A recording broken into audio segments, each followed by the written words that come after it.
What is going on, guys? Welcome back to the channel. We have a very interesting video.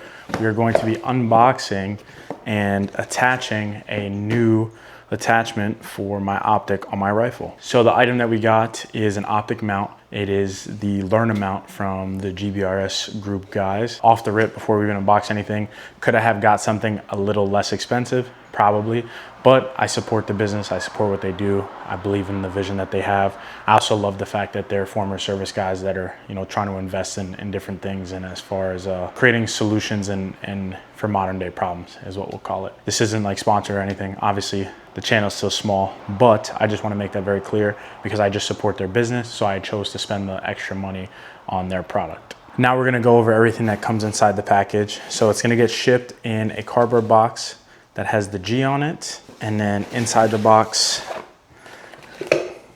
comes the mount. All right, so the specific Lerna mount that I went for was the aim point one. The reason being is because that is the mount and the screw pattern that works on my SIG Romeo 5 red dot. And the Lerna is their original mount. It just doesn't come with the laser or the secondary attachment. So inside the box, what we're gonna get is we got some stickers and some nice styrofoam block.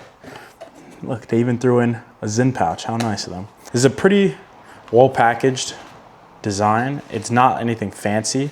What is nice though is that it comes with the kit underneath, either the bit for like the actual screwdriver, or the, if you have like a drill. I personally use an impact drill because it's gonna torque it down just enough, and then it has the longer bits.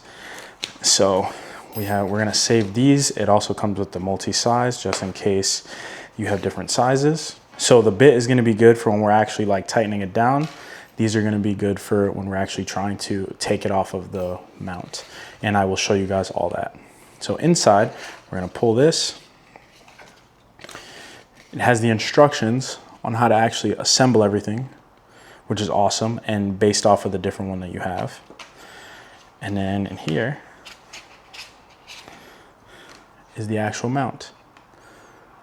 Nothing crazy.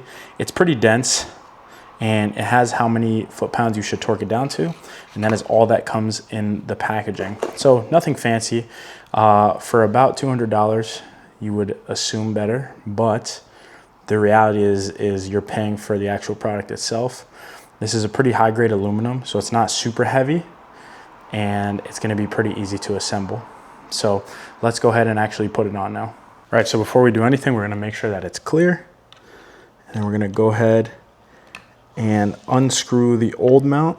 We're gonna take the old mount. As you can see, this one is slightly raised. It's probably like lower third, so you can clearly see the difference. Like, this is where the red dot is gonna sit. It's literally about 1.5 inches to 2 inches higher.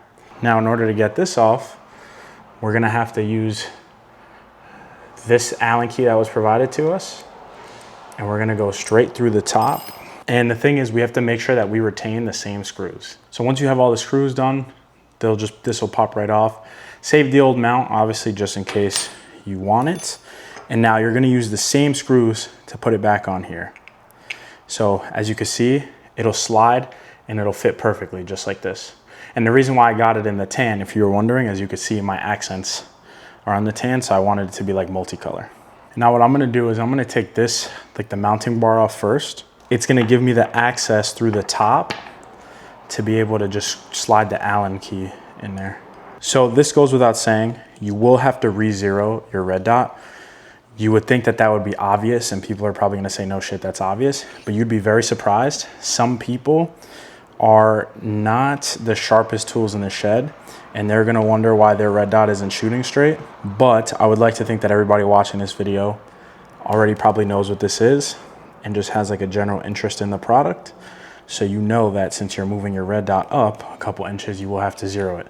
Now, ideally, I would like to think that when I go to zero it, I should only have to bring it down, because I would assume I'd just be shooting a little bit high. But the reality is I don't know that. That is just based off of an assumption. This is going to be a two-part video. I'm gonna assemble it so you guys can see. It's very simple. Some tools required. Obviously for the mount, you don't need an impact drill or like a power type of drill or tool. For me, I just find it easier because it's a lot faster. This part will be done by hand, but look at that. That is good looking. I like the way that looks. I also love the branding. And obviously also it goes without saying, make sure your red dot is on the correct way. Now we're just gonna remount it. So we're gonna put it back in the same spot that we had it in, which is, should be here. I honestly would love to put it here, but that looks insane. And also, just in case you ever wanna mount something else, you kinda need the space. So we're gonna put it right back to where we had it previously.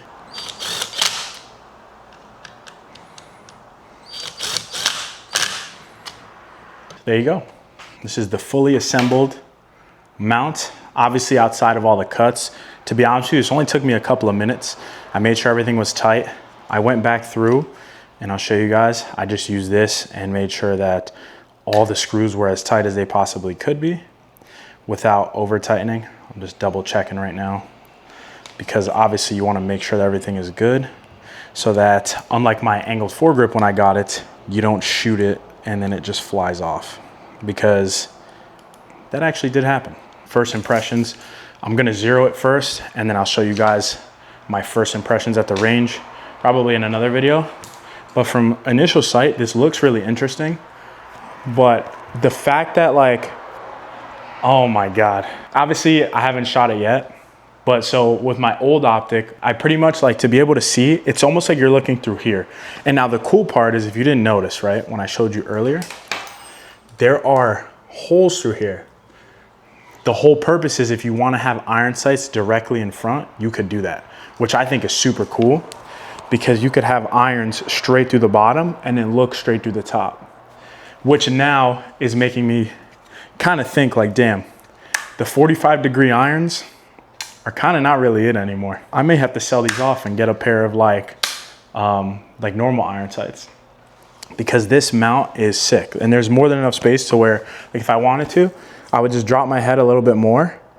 And this would be me looking through iron sights, right? Now to look through the red dot, as you can see, my head is pretty straight up. And down here is where I would line up my irons. So you can see the head positioning is very different.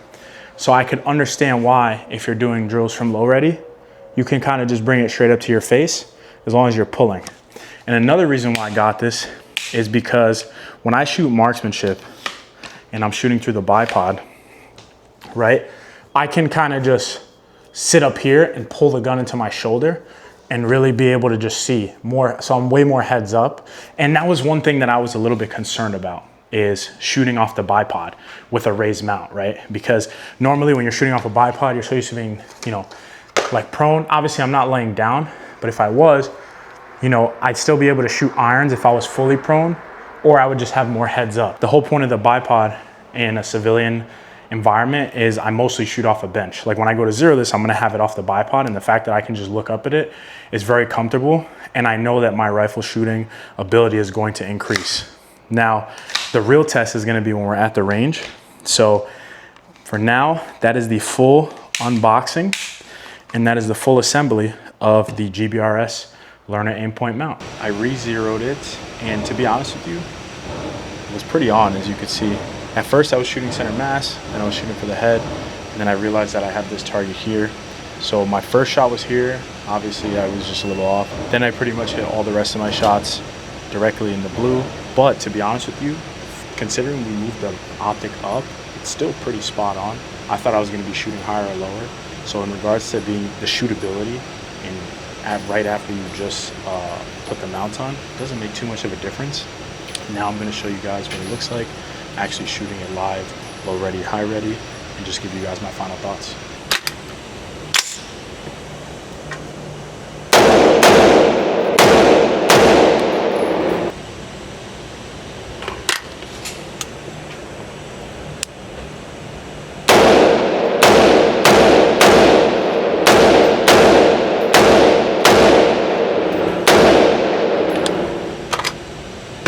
So as you guys can see, I was able to follow up pretty quickly. A lot of these are still from my zero, but overall pretty on point. it definitely improved my ability to place follow-up shots on target a lot faster. It's a lot easier to keep your sight. Granted, shooting with a red dot is already easier, but the fact that I'm already more heads up, and it's just an easier position rather than ducking, that recoil is not as effective. So being able to kind of just pull, everything's kind of just there is awesome. So I realized about halfway through, like, wait, I have to shoot a little bit higher. And I completely forgot to record my entire first clip. But all you pretty much have to do is at closer distances, you just hold slightly on target or like slightly above, and you'll be hitting exactly where you want to go. And as you get closer, you kind of have to keep that in mind, because your red dot is here, your barrel is down here. So overall, considering that it took me like 2 minutes to attach, I definitely notice a difference. Do I think it's worth the $200 price point? Personally, yes. Only because it serves the purpose I need it to serve, and honestly, it looks great, and I'm happy to support the GBRS guys. Those guys do a lot of good, and you know, regardless of whether you want to say it's overpriced or not, that's completely your opinion. This is just my opinion. I wanted to spend the extra to get something that you could say, I guess, is brand name. So if you guys have any questions in regards to it, or if you want to get your own, let me know in the comment section below. If you guys like the video, please feel free to drop a like, subscribe if you're new, and I'll see you guys next time. Peace.